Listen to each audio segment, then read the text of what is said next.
on the phone. 3 shows, and I've been here the last 3 shows. Oh, have you been? You keep leaving us, but you leave. Oh, I forgot, Delilah. We miss you so much. We don't even know when you're here and when you're not, Rick. We miss you. Well, I want to say you look more beautiful than ever. Oh, thank you. I was going to say we miss Rick IRL, in real life. In real life, yes. Yeah. We do miss Rick. And by the way, Drunk Rick is my favorite Rick. And we don't get to see Drunk Rick. We don't see that one much. Because he has to drink a bottle of vodka because he's freaking 9 foot tall. He's like Shrek. Try getting Shrek drunk. That's what it's like. Rick's huge. Anyway, you look absolutely beautiful. Thank you. And you should have seen her, Lori, last night knitting that dress. I was like, what was I doing last night? I was like, I'm like, Renae. We weren't even together last night. What are you doing? She's like, I have to knit this dress. My hands hurt so bad, but I have to do it. That's the kind of woman I am. I got to knit my own dress. I like it. I don't know how to knit, actually. That's a skill I don't have. Nobody on the fucking podcast was like, I wonder if she really knitted that. Well, no, because of course people... you didn't knit that shit. Not this, but like, I don't even know. What I was saying is I don't even know how to knit. That is not in my repertoire. Nobody assumes that you do know how to knit. You're saying it as if you assume that people were like, I bet Captain Evil Renae knows how to knit. My grandma could knit and crochet. Like grandma, keyword. Your grandma could also cook. Your grandma could also clean. No, not really, actually. My grandma could not cook. That is a generational skill we have been missing for generations after generations after generations. Your grandma could cook. Anyway, no, she couldn't. Anyway, one of your grandmas cooked. Well, my dad's mom, but not my mom's mom. Yeah. Most grandmas can cook. Most grandmas cleaned. Most grandmas gave hugs. You're going to get in trouble again with your you women. And you grandmas. You grandmas. Holy shit. Lots to talk about. I did take the week off, even though... It doesn't feel like it was a week off. I know, dude. And that's a conversation that Lori and I had this morning that, I need to start officially taking weeks off. Yeah. To where I say, just because I'm home...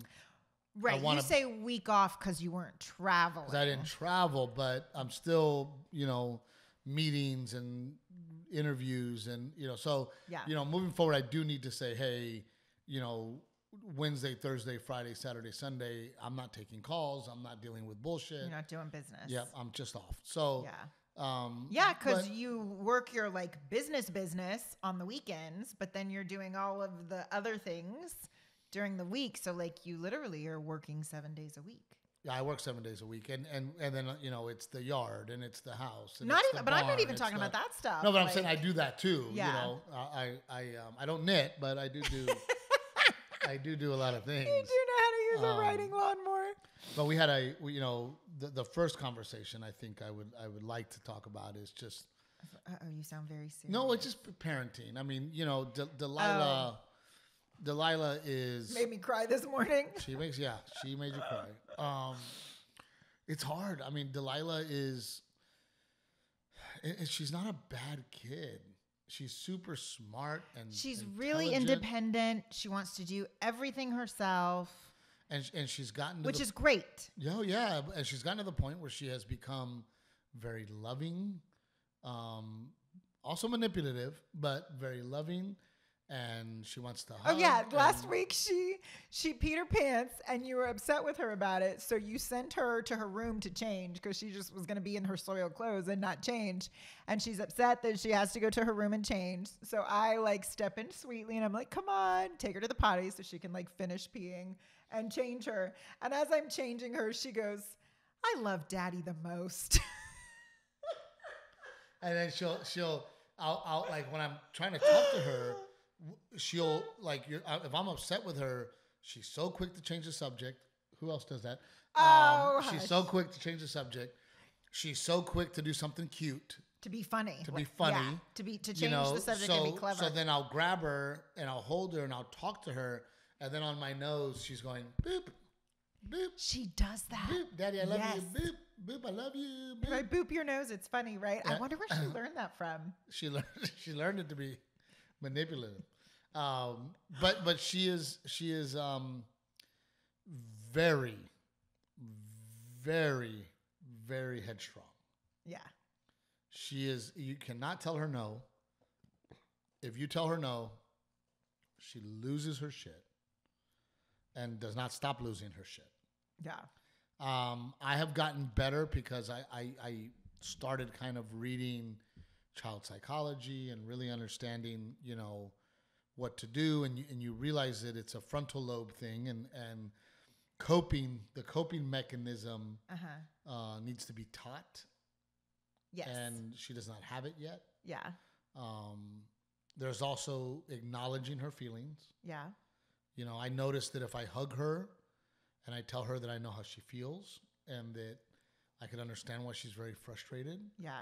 That it helps. And then I have to say that we're talking about this together as we figure out little Miss Delilah and how best to help her and help me.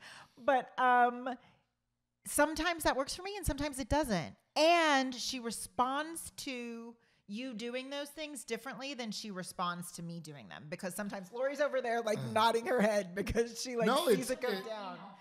But I will acknowledge her feelings and I will try to sympathize with her and she doesn't care. Well, we were laughing. She cares about your acknowledgement, not about my acknowledgement. Yeah, no, there's definitely a difference in the way that she responds to me versus you. Yeah. I can get her to calm down. I can get her to do what I need her to do much, much quicker than you can. Yeah. And I'm better off like sending her to a room and then just letting her come out when she's ready, which you can't do in public. That's the hard part. But I think it's female energy. Yeah. I think it could be some of the female energy of, you know, trying to take control and power of this household. I think that you and Renae, you and Delilah are in a power struggle to see who's going to run shit around here. and Delilah's like, I got that dude. I'm pretty close to getting that guy 100% on my team. I got to if I can get this bitch out of the way, I can do it. Yeah. If she knows your team, Renae, she's like, that bitch Lori too. I got to do something about her. And where's that Rebecca bitch? I'm going to handle these bitches. Oh my God. I got that dude on my team. I got Bubba on my team. I need these women out of the way. There might be some truth to that. It is definitely a power struggle going on. But it has been hard. And my response to everything is to joke around. I mean, anytime things get serious, I always try to. Maybe that's where Delilah learned it from. I think so. I mean, no, it's definitely it is definitely a skill. Oh, for sure. You know, I tell people all the time, most comedians and actors, if you watch Inside the Actor Studio, he always talks about the patterns, right? And the patterns are. Is that show still on? Does he still do that? You know, divorce. Moving around from school to school to school. Right? A lot of people who move from school to school to school. Right, and that was me, right? Yeah. You know, it's a coping mechanism to learn how to make friends quickly, to divert, to avoid conflict. Avoid conflict, to protect your true feelings. Yeah. Right, because I am a sensitive person. To use humor, but today, poor Renae. We both took Delilah to school this morning, and Renae had a rough time this morning, and then Renae cried, which I always think that's so unfair. You women. Anyway, Renae goes, hey, Google, stop, or whatever, and it wouldn't do it. And so Renae did like 4 times. I go, shit, even Google doesn't listen to you. Nobody listens to you. But it was definitely it is a rough morning, but I also think that because Google's going off in the other room. I just heard it. But I also think because, of the experience that we do know that there are phases. Yeah. And that it's going to go away. Yeah. And it's going to get better if we do continue to do the right things. Yes. So I think that we both needed to hear that from each other this morning to have a reminder of. God, I hope so, because I'm just trying to raise a good human.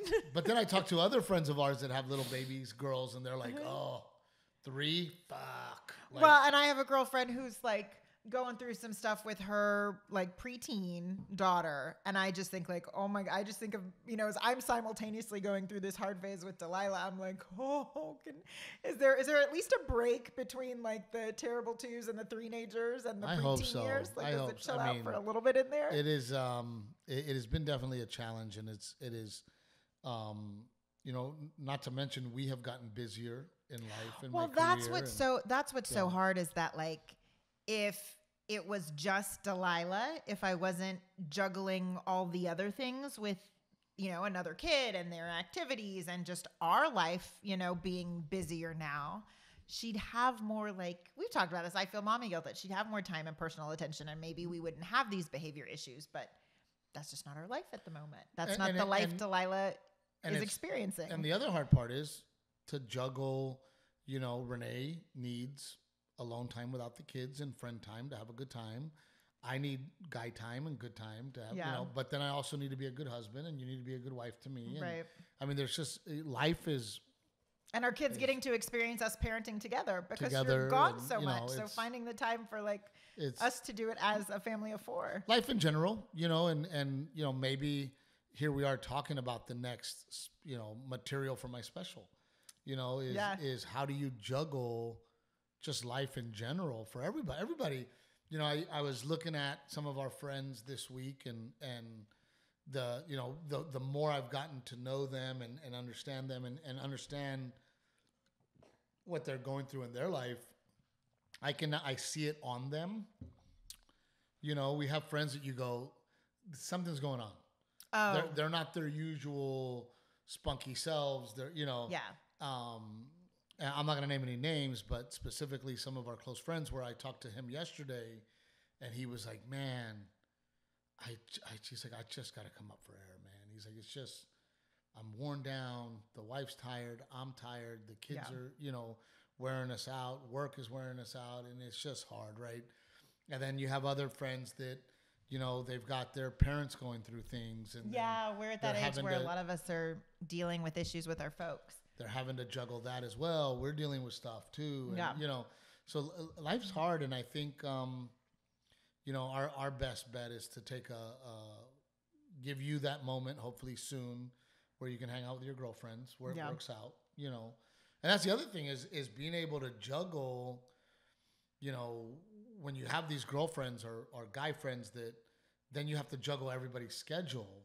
Yeah. And in your case, you're one of the only one in one of your group of my wife has 7 different groups of girlfriends, and they're all close. We're all close.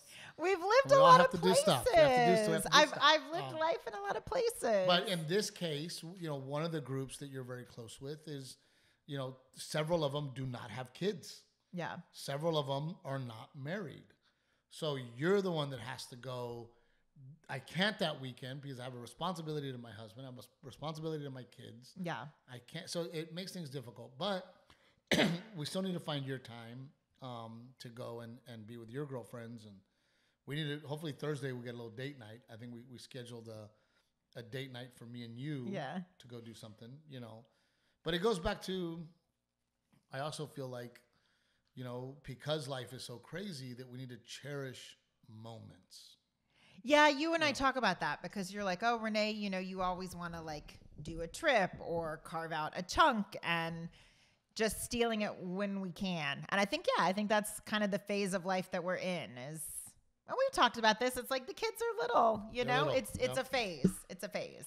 And you got to have that time, yes, but do me and you have 4 days to disappear alone? No. No. No. We don't have it. No. We don't have it. Even 2 days. Even 2 days. But, Delilah is super intelligent and super sweet. She's just hard. Yeah. She's and I feel bad because I feel like we've talked about it a lot on the podcast, and I think about if the kids ever watched old episodes of this because now they'll exist. All we ever do is talk about how Delilah is so hard. And she is such a funny, bubbly little spunky personality. And she does bring us joy. It's just been hard for me to find it lately. Delilah, when we're dead and gone, we love you. And you got all the money anyway. Garrett did not know how to handle the money, so we gave it to you. We love you. No, you're amazing. No, that's not what it's about. That's not what it's about. It's been fun. You said that very weirdly. I'm not quite sure I believe the tone in your voice. No, I absolutely love having a little girl. The love I have for that little girl is so different than Garrett. The squeezes are different. You know, when how about the other day when I was making up a Delilah song on the guitar, and girls are such girls because she goes. Did she not? She clutched her pearls. She was watching you so intently, and I was like, he's got the worst voice. I know. I'm like, I'm just strumming the stupid guitar. guitar. Terrible song. It God doesn't even gave rhyme. me Delilah. And she's just like, Daddy. And it's just that look. You know? I even looked at you because you were like, oh my God. But she literally was standing up looking at me while I was singing like, and it was just the best. It was the fucking best. And that's what gets you. That's what gets you with this parenting thing is it is hard, but then you have moments.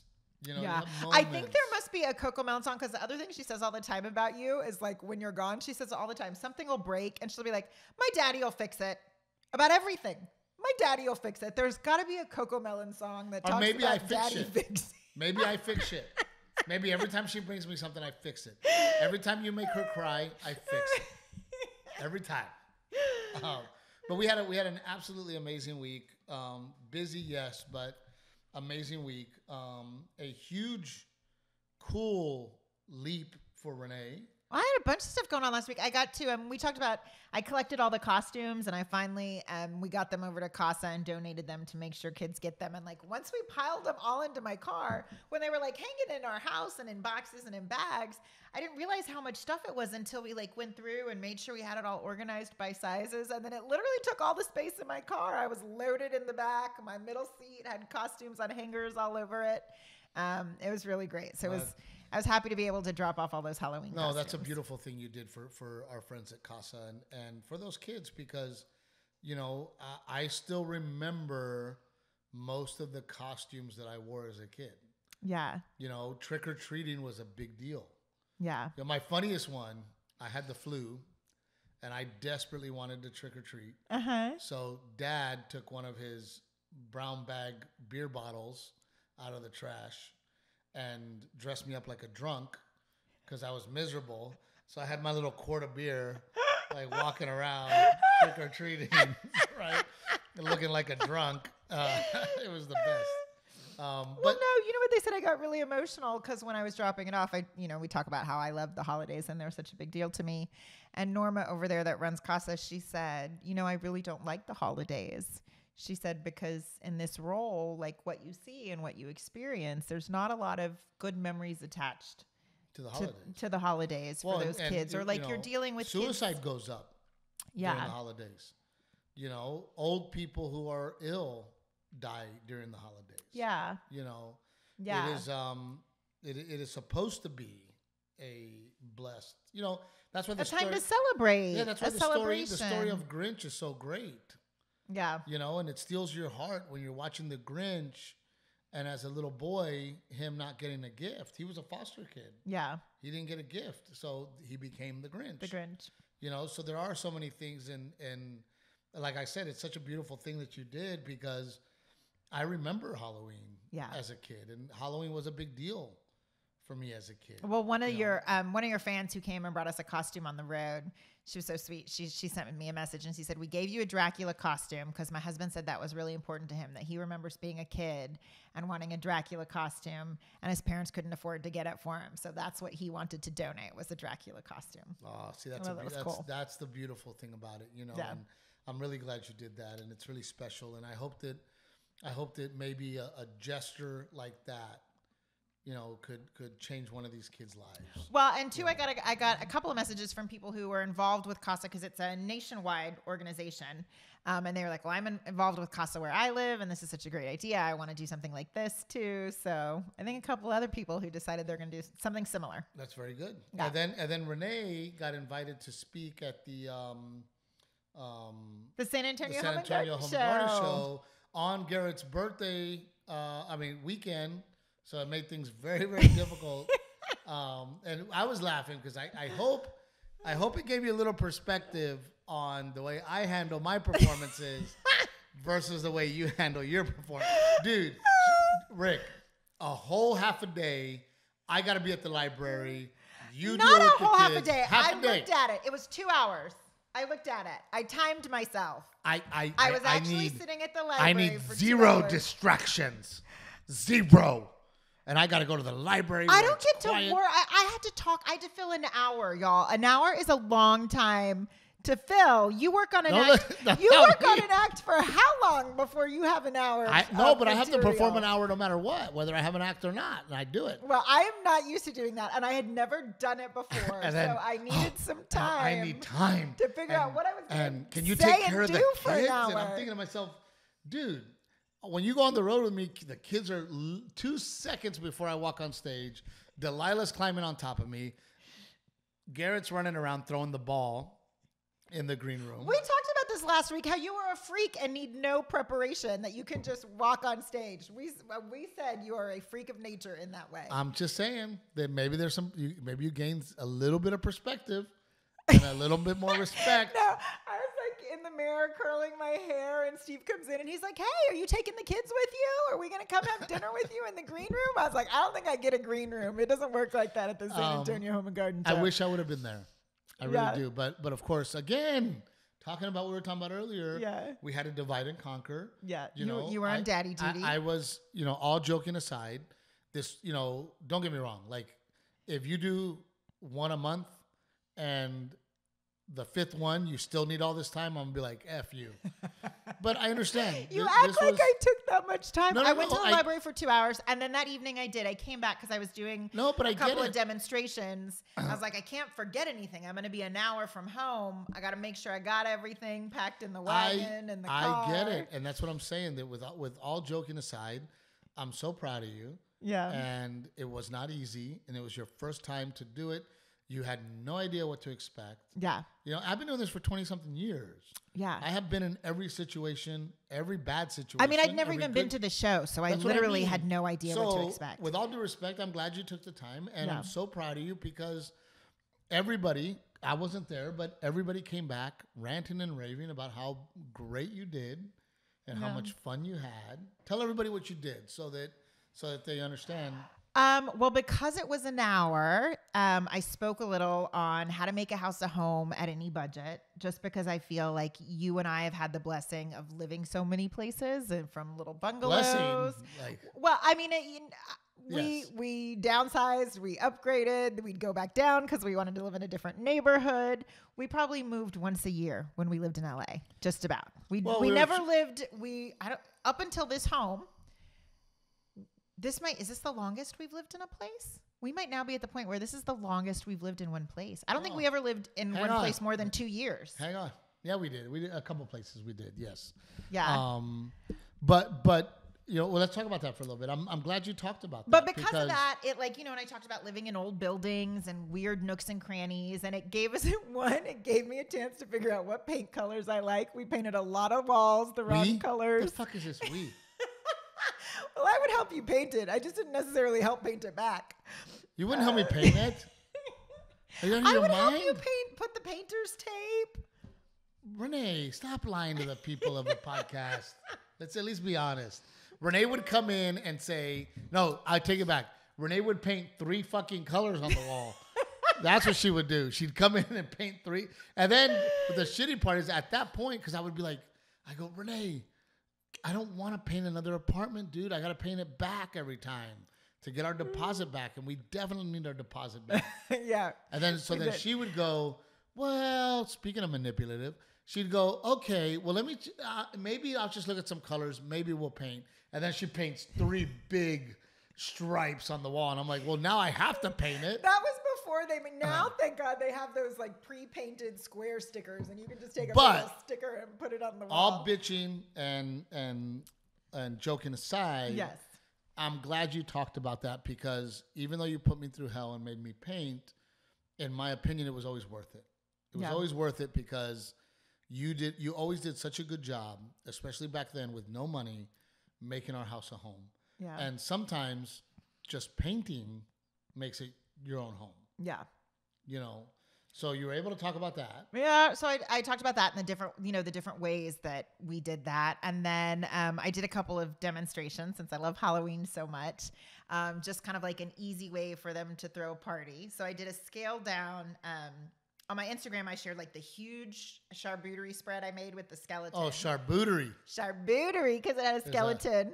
But I did like a smaller one on a Lazy Susan, kind of showed people how to do that. And then I shared a drink recipe in a pumpkin. So food, drink, and then like a pretty centerpiece. No, you definitely have a talent for it. And I mean, it kind of goes back to for females. Mm-hmm. You know, Rick and I like sports. And the reason we like sports is because we like to see people do things we wish we could.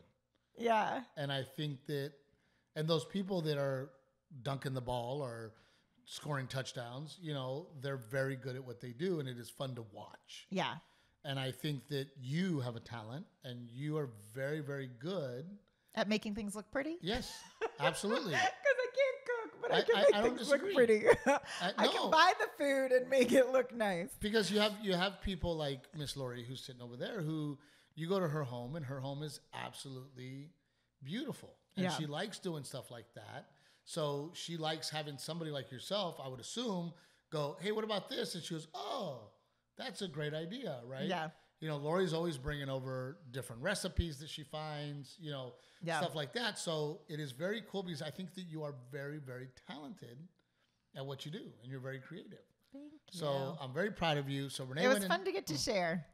I enjoyed it. Renae went and did that on Saturday. Yeah. And then Sunday was party time, and it was big party time for Garrett. Those of you that are just now joining the podcast, Renae and I have a deal where every other year we rotate big birthday, family birthday. Big birthday, family birthday. So this year for Garrett was the big birthday, which means that invite your friends, invite everybody over. We go big. We have a good time. Next year for Garrett will be just family, just immediate family. But Delilah will get the big birthday next year. Yes. Delilah will get number 4 for her will be the it just so happens that it's the even numbers for both of them. Yep. Are the big ones. So we rotate, right? So Garrett, gosh, we finally got the barn ready, and our friends at Casa Decor, if you're in New Braunfels, man, I mean, we didn't know who or what or how we were going to get our bar and bar tables and setups. We didn't know how we were going to do it. I randomly walk into Casa Decor here in New Braunfels, and I see some of their bars, and I'm like, God, man, I start talking to the guy. I go, dude, if I could just get this bar but bigger, you know, and I brought Renae over, and Renae was like, yeah, but I like that, and I like that. And the guy comes over, and he goes, we can do it. Yeah. We own a furniture building store, factory in Mexico. What do you want? So for very inexpensive, not cheap, but not expensive. Well, the cost of wood alone, right? Yeah. Yeah. We built a beautiful bar. So it got here. We got it all set up, and I cleaned the floors, got everything ready. We had a video game truck show up, but also Sunday, we had Garrett's flag football game. Yes. So then I'm running to the football game. Renae's staying here with my mom and her mom and my sisters. They're doing their thing. I'm at the football field, which brings me to finally getting Rick's opinion, because we have not heard from Rick. Okay. I am of the belief that showboating on the field is unacceptable. Oh. I believe in the kids celebrating their hard work. Yes. Showing off is not okay. Okay. I understand what you're saying. It's like we want to teach kids good sportsmanship. Yes, absolutely. We want to teach kids good sportsmanship. But I feel like in the sport of football in particular, we're not talking about baseball. In the sport of football in particular, you're talking about a sport where on TV, the children are seeing grown-ass men do dances after they make a touchdown. Yes, but they're professionals. They're the best in the world. Sure. And they're getting paid millions and millions of dollars to put on a show. I'm talking about 8-year-olds. They don't know the difference. And that's why on Sunday... That's who they watch. That's who they admire. On Sunday, we had a couple of kids who, by the way, are amazing kids. amazing kids. Celebrate in a way that me and the other head coach found unacceptable. And there's a few factors there. And I'm going to get Rick's opinion here in a minute. There's a few factors. We were beating this team at that time 30-something to 0. We were pummeling them. Yeah. I mean, pummeling these kids. And my philosophy is we win with class and we lose with class. Sure, no one's going to argue with that. If you want to celebrate and hug your friends because you made a good run, great. But taunting and showing off, I don't know. Not okay. I can't help but think that like 8-year-old little Steve would have had the best touchdown dance of anybody on the team. And I did. And I got my ass reamed. 7th grade, I got my ass reamed by Coach Klein because this exact point. And he's like an old school hard ass coach. I can totally see that. And it made a big difference for me. And I don't forget the speech. I don't forget what he told me. Yeah. And me as a grown man, I'm glad that he taught me that lesson because it is not okay. Now, Renae, we have been so... I wasn't there. I didn't see it. Me and you have been so very lucky. And we are lucky because Garrett has never been on a losing season. Yeah. Garrett has lost games. Yeah. But he's never been part of a terrible team. Loss after loss after loss after loss. Yeah. And being a part of a terrible, terrible team. Yeah. So I can't imagine being a parent on the side of we get beat every fucking week, and then now your kids are throwing it in our face. I can't do it. It's not okay. That's hard for those little boys. It is heartbreaking. Like, Garrett had probably the worst practice he has ever had.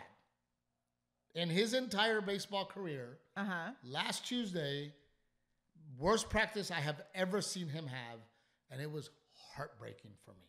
Yeah. It was like, I felt so bad for Garrett. I felt so bad that he couldn't get it together. He couldn't hit the ball. He couldn't catch the ball. Yeah. And he was crying and sad. And, baby, it crushed my heart. Yeah. To see my son go through that, and then to think that your son goes through that every single week, your team, and then you have guys throwing their finger in the air and throwing their arms out like they're the greatest thing that ever happened. And it's like, dude, chill out. Now my thought is there's 10 seconds left in the game. We're in the championship, or we're playing a very good team, and it is back and forth. Yeah. And we do a play that ends up in the end zone to win the game, and they celebrate extensively. Yeah. A little more aggressively. That is a different situation, in my opinion. Okay, but these boys are like, we're talking about 7 and 8-year-olds. And now who is don't the time. know the difference yet. And now is the time to teach them that. Rick, go. Well, the situation you set up, yeah, if you're up by that many, that's not even, it's not showboating or anything. It's just bad sportsmanship. But I do find it entertaining. People like Deion Sanders and then also people like Johnny Manziel, who I didn't necessarily like because he was a showboater. It gives you someone to root against. So I personally kind of find it entertaining. And even if we were down, not by 30, that's bad sportsmanship. But I do like the fact that it gives you a villain on the field, and then it gives you someone to root for if they're on your side. But I see your point too. That I 8 years old. It might be a little young. I certainly wasn't a showboater or do those kind of things on the basketball court. But I think I did like it when people did that. But that's yes, but I exactly to my point, Rick. If you're a professional or even college, you're putting on a show. Yeah. You are paid to entertain me. I just think at this age, it's a balance because you do want to encourage confidence and enthusiasm, and you do want sports to be fun, and you want to encourage that too, and also teach them good sportsmanship. You're trying to teach them a lot of things at this age. I am not saying celebrate. I'm not saying don't celebrate. Yeah. I am not saying score a touchdown, nobody high fives, nobody chest bumps, nobody cheers. I'm not saying that. Yeah, it's at this age where they learn all those lessons. Excessive taunting. Oh, I don't think it is the braggadocious. I don't think they were taunting. No, I think they're sweet I smoked you. I smoked you. Well, you're playing a team, Renae, and I am not kidding you when I tell you this. There was a 6-year-old on that team that was Delilah size. I am not over exaggerating. Yeah. There was a 6-year-old or 7-year-old on that team that was Delilah size. He was a little person. Yeah. I mean, stomping these kids. Now, don't get me wrong. I have the attitude, you keep playing your very best. Don't hold back. Yeah. Play your very best. Do not play down. Yeah, I just keep thinking of those little boys now that are so discouraged. That's where I feel for is these discouraged little boys. Put your shoes, put your feet in their shoes. Yeah. Right? Be those parents on the sideline every single Sunday going, God, we get stomped every freaking game. And then those parents are trying to teach their kid the lesson of like, you finish what you started and you're committed to a team, and that stinks too. Right. And then these kids are throwing their arms out and acting like it's like they just won the Super Bowl. And it's like, dude, guys, you scored, you did the right thing. You ran the route exactly like we were supposed to run it. Yeah. It led to success. We don't need to rub it in their face. Yeah. We do not. And it's the same thing with in my opinion, with money. When you see guys and walking around with the expensive clothes and to me, that's taunting. That's look at me. And I'm just not that guy. And I don't want my son to be that guy. Yeah. And I don't want my son to be on a team that taunts. Yeah. And I believe that at this age, this is the age to teach them that. Yeah, I hear you. It is the age to go, hey guys, we win with class and we lose with class. Yeah. We do not taunt. We do not, to me, it's also a form of bullying. Yeah. We don't bully. Yeah, I think it's just hard when that's what they're saying on TV. Like if you don't see it in baseball. There's no, what's the equivalent of a touchdown dance in baseball? You don't see it in other sports. When somebody hits a home run, right? Do what, Rick? The home run celebration. Have you guys been watching De La Cruz out of Cincinnati? Yeah. He's really entertaining because of that. But again, Rick, he's paid millions of dollars to entertain us. I'm not disagreeing with you on that sense. And I like what you're saying about you win with class, you lose with class. And again, you have to remember, let's just talk about the NFL, for example. Right. Okay. The NFL, I forget what they're able to carry on their roster, but I think it's, I want to say like 55. Yeah, I think so. I'll look it up. Okay. So let's just say it's 55. 55 players. They can carry on a professional roster. Okay. There's 36 teams, or how many teams are there? 32. There's 32 teams. Okay.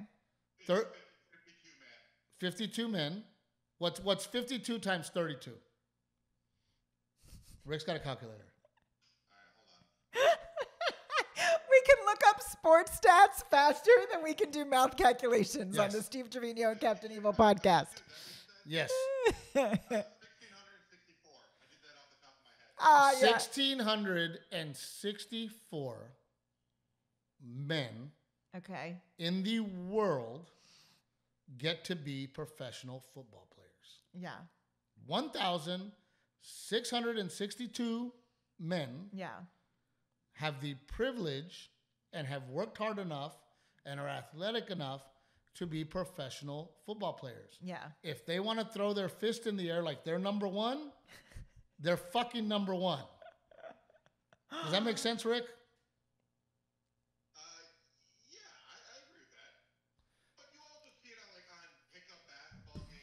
Like that. So I think it's probably age.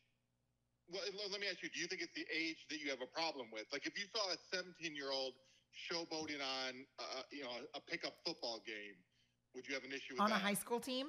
On a pickup football game, who cares? Who cares? You know, if I would not tell Garrett not to talk shit and taunt if he's playing a pickup football game. That's an interesting question. If it was a high school game, would you feel the same way? A high school game, I would feel the same way. If it was high school playoffs and we're talking about kids who might be recruited for college. I would feel the same way. College? Would you feel the same way in college? College, no. Because again, the pool of talent and the ability to get there is on a different level. And it is entertainment. Yeah. But I don't like those players. Me personally, I don't like those players. Yeah. One of my favorite players of all time was Emmitt Smith. Yeah.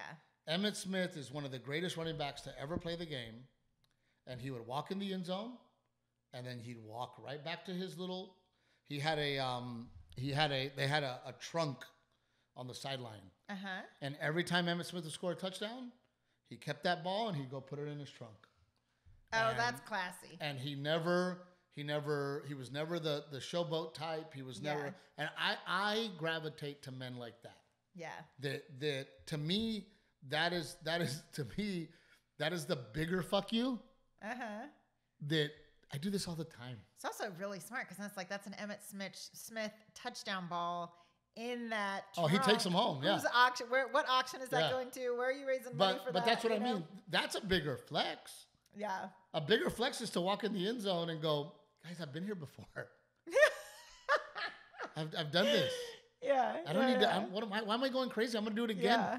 I'm about to do it again. That to me, those are the players that, I gravitated to. And maybe it was because Coach Klein gave me that speech. Yeah. We went undefeated, and I took my finger and I threw it in the air like we were number one. And we got on the bus, and Coach Klein goes, I don't ever want to see that finger in the air, Trevino. I will break it. But he kept it together till the bus. Yep. And he goes, not okay. I go, but we're number one. We went undefeated, and he goes, where?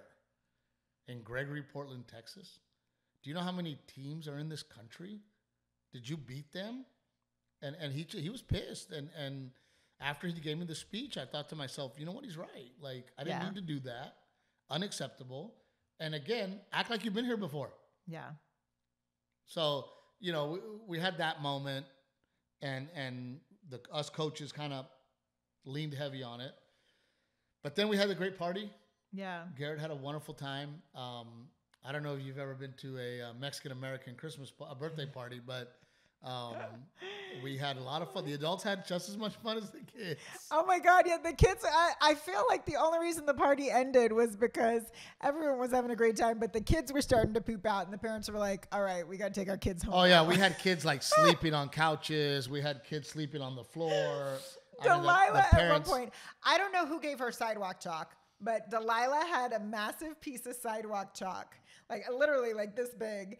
And she all over the planters on the side of the barn, all on the sidewalk. And she was just laying in the sidewalk, and blue sidewalk chalk all over her face and her feet and her hands. She was just like dusty blue mess. I had a blast. And this weekend I chose, because I'm so proud of that barn and the patio we built. And, I never get to enjoy it. So the whole weekend...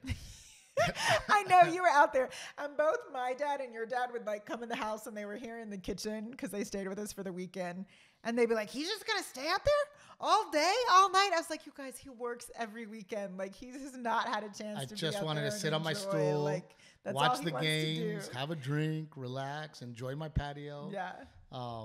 But it was a wonderful weekend, and I have an 8-year-old in my house, and I just think, oh my gosh, in 10 years, just 10 little years, he will be off to college. And it is just one of those things where you're just like, oh my goodness. Like, we're almost halfway there. It is scary, And I told him that the other day, and he goes, but I don't have to leave, right? I go, buddy, you got to go to college. But, I mean, I can live here. I can... I think one time he asked me if he and his wife could live with us. Yeah, can me and my wife live with you, Dad? Yeah, sure, buddy. I was like, I don't know. It depends who you marry, son. Yeah. Let's see what that bitch is. Marry ugly, son. Marry ugly. Marry humble. I'm going to take him to Mexico, to the deepest parts of Mexico, where this woman is living in a hut. Find him someone who knows how to cook. Oh, but she's living in a hut. I mean, she'll be so appreciative of all the things that she has. You're awful. Her little Jetta. She'll be so excited about her Jetta. She'll be so... But Renae, I love you. I truly enjoy our conversations. And, you know, I did get Renae flowers today because you were so patient with me this weekend and you let me sit on my stool and enjoy my patio. And I love you for that. Thank you. But it is back to work. I'm off to Amarillo. Should be there by the morning. Why do you say it like that? Why are you smiling like that? I will be in Amarillo by morning. Oh, I missed it. Psh, over my head. George Strait. It's a George Strait song for anyone else like me. And then I have Lubbock, Texas. Lubbock, Texas. Yes. And then I have... oh, no, that's not this weekend. I was like, you're in Boston this weekend. I was like, how are you going to be in Amarillo, Lubbock, and Boston? Yeah, this week is Red Bank, New Jersey. Wrong weeks. Yeah, wrong weeks. Red Bank, New Jersey, Boston, and then Huntington. Huntington, New York is the only one not sold out. The only one. Boston, sold out. Red Bank, sold out. What is Huntington close to? It's like Long Island. Yes. Yeah. So excited to be there with you guys. That's next week that you're talking about. Is Abilene, Lubbock, and Fort Worth. I am loving the East Coast. Yeah. And the cooler weather, you're like getting to experience like actual fall in the fall. But we cannot do this show without Aztec Chevrolet, always taking care of us. Uvalde Chevrolet, Aztec Chevrolet, Goliad Ford. Please look us up. Please give us a chance. Please, please, please. Good folks over there. We also Old Salt Coffee. We cannot do our mornings without it.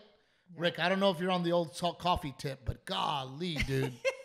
And it's so cool that like when people come and stay, everybody's like, oh, this coffee. That's good. Oh, man, this coffee's good. What's this coffee? Trevino 10. It's Old Salt Coffee. And then, of course, pick Cherries. Download the app. What else to wrap up today? That's it. Very proud of Renae. One of the things that is helping Renae is her social media. As her social media grows, she is able to get more gigs like this. And I think you enjoyed it, right? Oh, I thought you were going to thank people for sending me all these wonderful Halloween and holiday ideas. Oh, fucking Sarah Massengale. I'm going to kill that woman. No, you know what was so funny? Sarah came up to me at the party. She goes, oh, did she? She goes, just so you know, I'm constantly sending Renae ideas. Like, you motherfucker. Yeah. No, everyone is. And then when I said you cut me off of Halloween, they just started sending me Christmas stuff. Oh, shit. Here we go. That's, you know, and I mean, look, this is just me throwing it out there, and I'm not saying it's going to happen, but we should have you go to somebody's house and decorate a Christmas tree with them together. Well, I think that's where we might be next year because you cut me off for Halloween, and so do other people's spend other people's money. I need someone else's house to go decorate since I'm cut off. We need to reach out, Rick, to like get a sponsor, like maybe HEB or Home Depot or Lowe's or one of these guys, and see if they want to sponsor a Captain Evil brings Christmas to your house or some shit. Some bullshit. As I'm telling you, dude, Hobby Lobby should be called the bullshit store. Hey, oh my gosh. I took Delilah I forget what I needed. I needed something and I specifically had to go into Hobby Lobby. Look, you already have your head on the microphone. And I took Delilah. I think Delilah enjoys Hobby Lobby more than at like a Target, dude, than a toy store. I'm in so much fucking trouble, dude. Daddy, buy me this. Daddy buys me whatever I want. Daddy, did you see when the giant witch went up in the front yard and she was like saying where it needed to be moved and how it needed to go? Here we go. I'm telling you, she's trying to kill you. She's like, I gotta get this bitch out of the way so I can run shit around here. We love you guys so very much, and Rick, buddy, thank you for joining us for the first time in months. We have so much fun doing this, and we could not do it without Rick and Gigi, and we do miss Gigi as well. We love you guys. We'll see you next time.